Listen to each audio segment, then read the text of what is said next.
book lovers, Jen here with a YA book review for you of The Graces by, I'm not sure if her name is pronounced Laure Eve. It's L-A-U-R-E, so I'm not sure if that's Laure or Lori.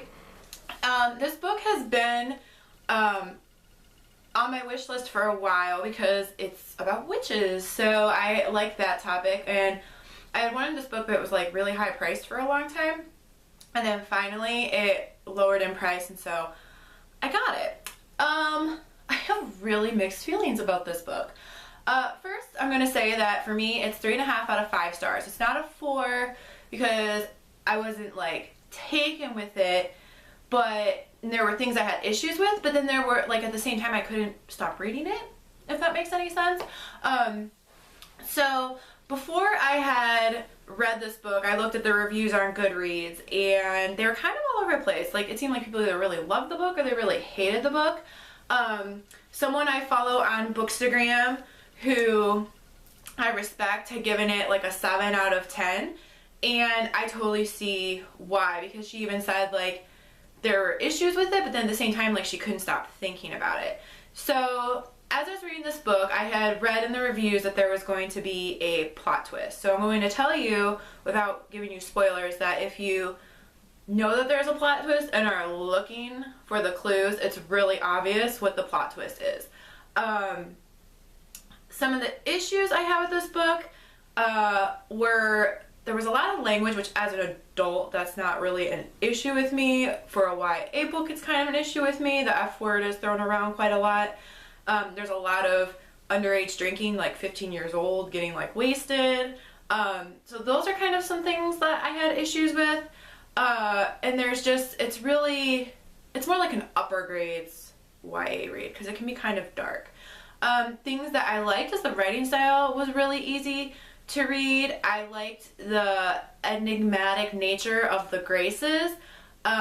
River, who's our protagonist, is like kind of weird, and I guess I would call her an unreliable protagonist, but at the same time she's really just trying to like find herself, and some of the criticisms were about how obsessive she was with the Graces, but really she just wants them to like help her understand who she is, and that's more of like her obsession, is like looking for this acceptance in others, which I will say at the end of this book she does realize that acceptance has to come from within yourself, and not from outside sources, so that's kind of interesting. All of the characters are really complex, and there's a lot of secrets and like double lives kind of stuff going on, and that's the part that really intrigued me. As I was reading, I thought this was a standalone, and then I saw recently there's another book, which I haven't read the synopsis yet, which I'm actually going to go do after this video, but it's green in cover, and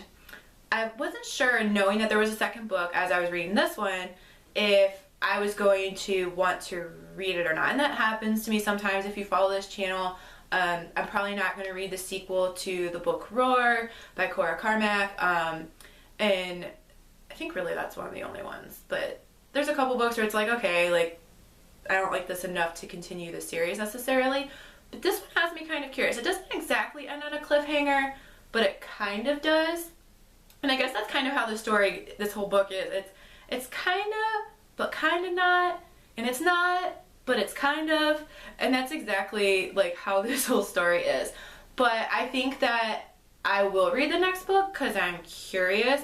I don't know, depending on how the next book is if there's a third book, if I'll continue. It really is going to rest heavy on the second book, and if it's going to be more than 2 books, I wonder if this next book will suffer from second child syndrome, as I like to call it.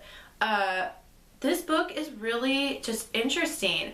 If you can get over the neediness of the narrator, and part of that, reading those other reviews helped me with that, because I knew she was going to be this way, so I wasn't annoyed by it. I was more driven by figuring out like what's going to be the twist and why, and what does it mean, and so that kind of drove my reading and like looking for the clues and stuff.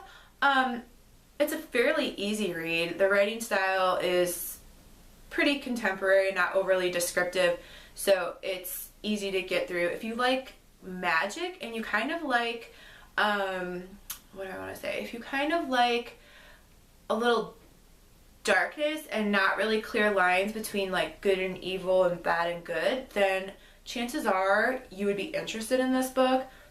If you can get over some of the minuses, it's a really unique story, and I'm kind of curious to see what's going to happen, because I wonder if the Graces will fall from grace, for lack of a better thought there. So yeah, it's kind of in a category all by itself. So I would say the category, like the genre, is magical realism. So we'll go with that. It's not like my favorite book I've ever read, but it's really just different from anything. So if you're looking for something that might stand out a little bit, and if you can get past like the neediness and the obsession of the protagonist and kind of focus more on the clues that are being left, the little breadcrumbs that are going to lead you to the revelation along with the protagonist, near the end, like I'm talking like second to last chapter, or last chapter of this, I think second to last chapter of the book, then you need to check this out. And I think I'm going to read the second book just because I want to know, like, is she going to go to the dark side or is she going to go to the light side, and what's going to happen. So hopefully this was really cryptic, but that's because I'm trying not to spoil anything. But if you're looking for something a little bit different and that has magic in it, you might want to check out The Graces. And then meanwhile, happy reading and happy